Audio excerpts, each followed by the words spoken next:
según la tradición, esto es según la tradición lo que voy a explicar. Según la tradición, el Domingo de Ramos es un símbolo de vida y de resurrección. El ramo, la ramita esta que les venden, ¿verdad? Porque la venden, no la regalan. La ramita esta la tejen de paja y le ponen figuritas, laurel y no sé qué otras cosas, ¿verdad? Manzanilla, palmera y bueno, muchas cosas que se han ido agregando, ¿verdad? Ahorita vamos a explicar a la luz de la Biblia lo que realmente es, pero ayúdenme por favor si se me pasa algún detalle, ¿verdad? Entonces le amarran varias plantitas, varias hierbitas, le hacen formas, le hacen símbolos y esto mucha gente, miren, si bien dice aquí que el ramo es fíjese, el ramo es un portador de bien. Estoy leyendo lo que dice la tradición, esto lo extraje de una enciclopedia católica, porque esa es la base de esta supuesta enseñanza de nuestra costumbre o de la costumbre de estos días. El ramo es un portador de bien más que de buena suerte, será.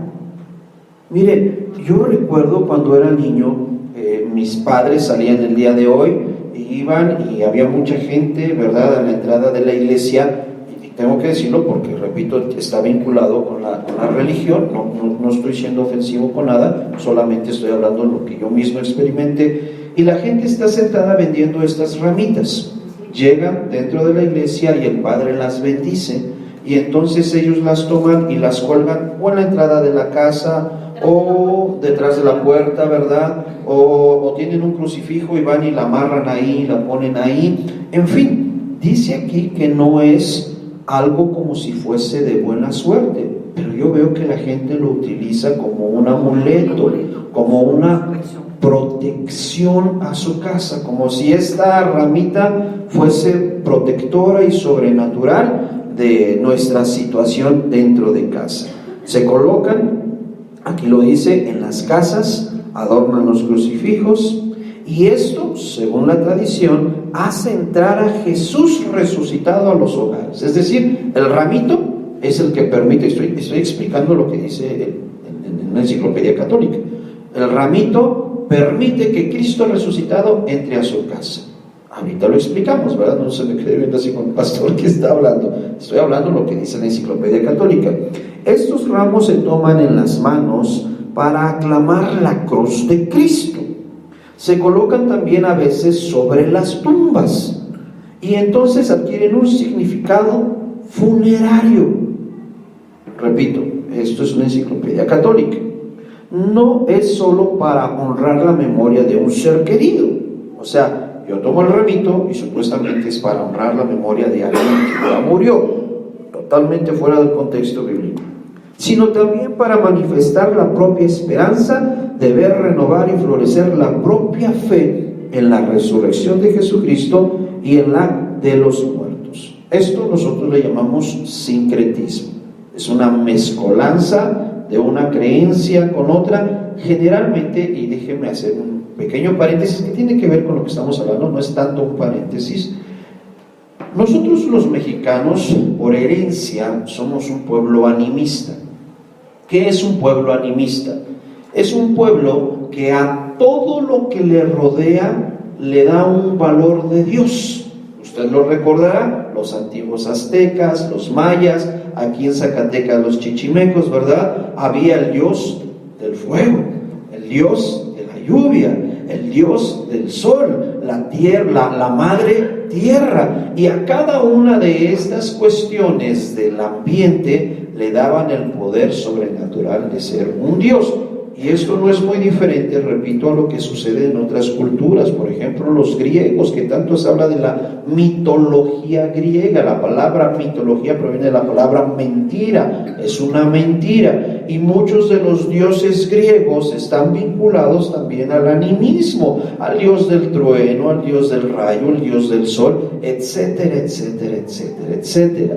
Entonces, toman todas estas cuestiones de las creencias de las personas de hace muchos siglos y las empatan y las empiezan a, en nuestro caso y también en Europa, cristianizar. y lo digo entre paréntesis y así, con comillas muy en alto, intentan cristianizar todas estas cuestiones, y lo único que cambian en realidad es el nombre. Sin embargo, el sentido por detrás de las cosas continúa siendo el mismo. Claudia, durante las clases, que están muy buenas, la verdad que ha estado muy intenso los martes, ¿verdad? Los que no han podido venir, híjole, se lo han perdido. Estuvo explicándonos y hablándonos al respecto de lo que hay detrás, ¿verdad?, de la idolatría, qué es lo que puede traer como consecuencia negativa y terrible para nuestras vidas. Y es esto lo que nosotros vemos en estos días. Normalmente, continúo con esto y es el último texto que tomo de esto porque me quiero centrar a la Biblia, que es lo que nos importa. Normalmente las parroquias organizan una procesión tras la bendición de los ramos, lo que decía yo en este momento, antes de la misa. En algunas grandes ciudades, la asamblea puede reunir varios miles de personas. Los fieles entran después en la iglesia detrás, preste atención, detrás del sacerdote, lo cual significa que acompañan a Cristo Rey hacia su pasión. Preste atención en esto que está diciendo. Es decir, el sacerdote entra y detrás de ellos viene la gente con sus ramitos ya previamente bendecidos, escenificando que el sacerdote toma el lugar de Cristo Jesús.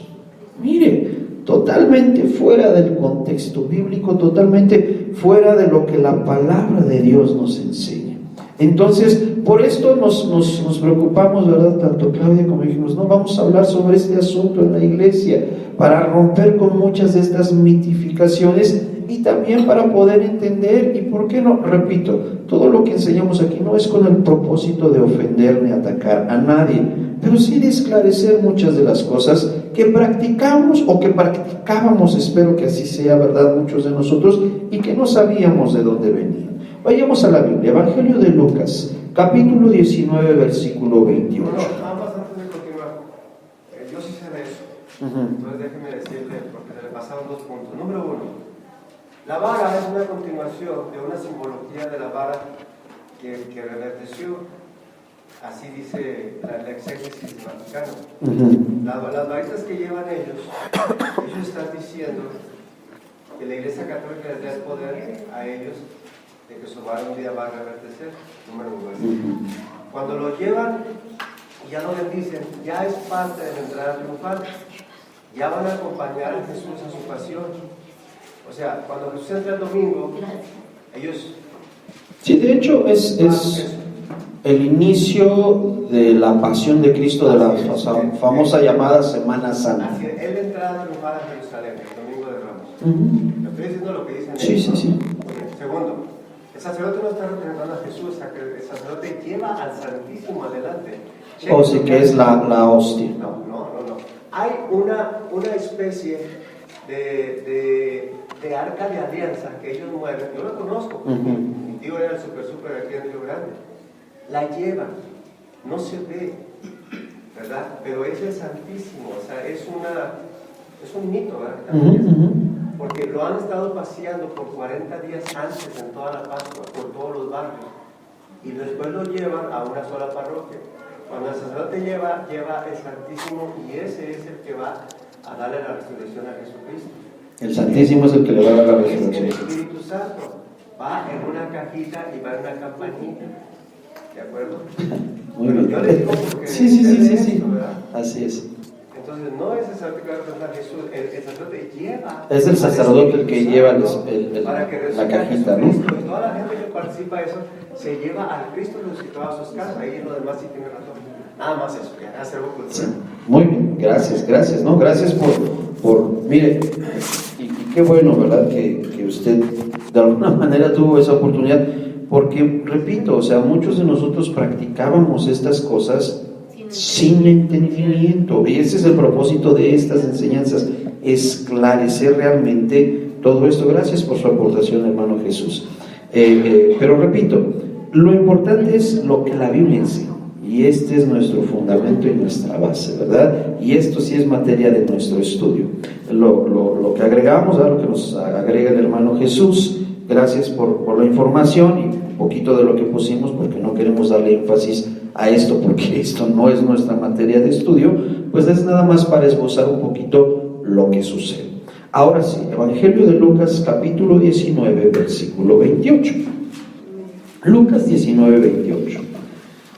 Dicho esto, ¿qué dijo Jesús? Bueno, si nosotros vemos algunos versículos antes, Él está hablando sobre la parábola de las minas, ¿verdad?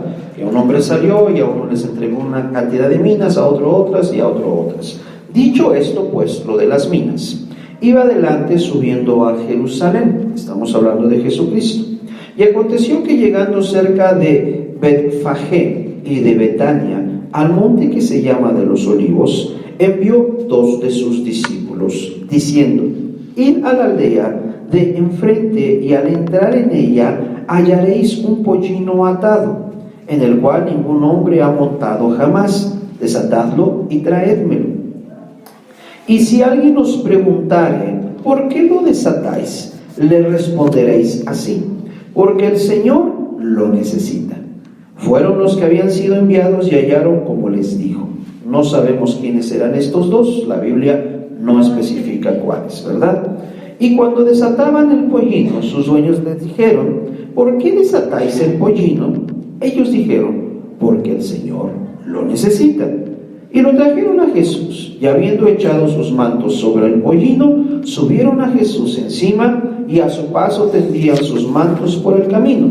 Cuando llegaba ya cerca de la bajada del monte de los Olivos, toda la multitud de los discípulos, gozándose, comenzó a alabar a Dios a grandes voces por todas las maravillas que habían visto, diciendo: bendito el Rey que viene en el nombre del Señor, paz en el cielo y gloria en las alturas.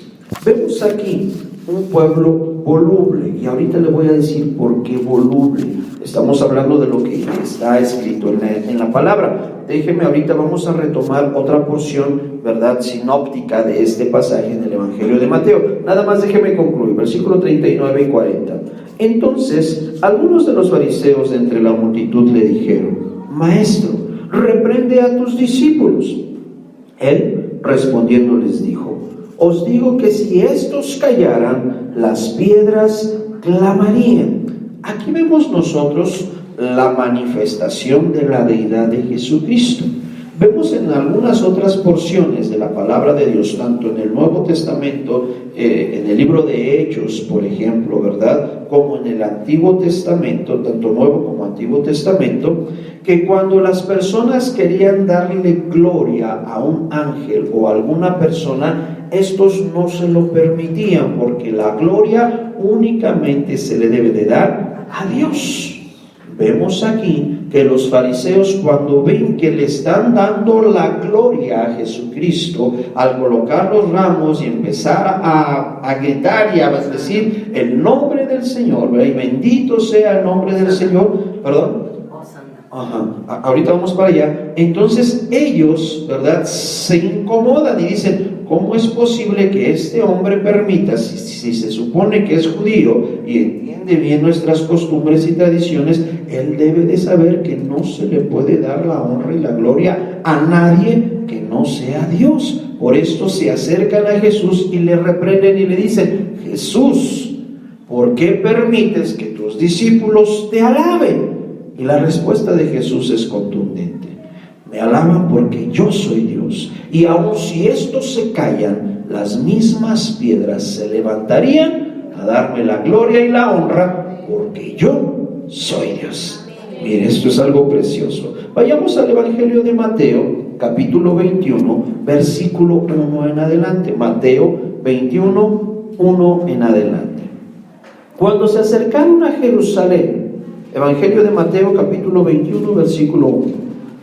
Cuando se acercaron a Jerusalén y vieron a Betfagé, al monte de los Olivos, Jesús envió 2 discípulos, diciéndoles: id a la aldea que está enfrente de vosotros, y luego hallaréis un asna atada y un pollino con ella, desatadla y traédmelos.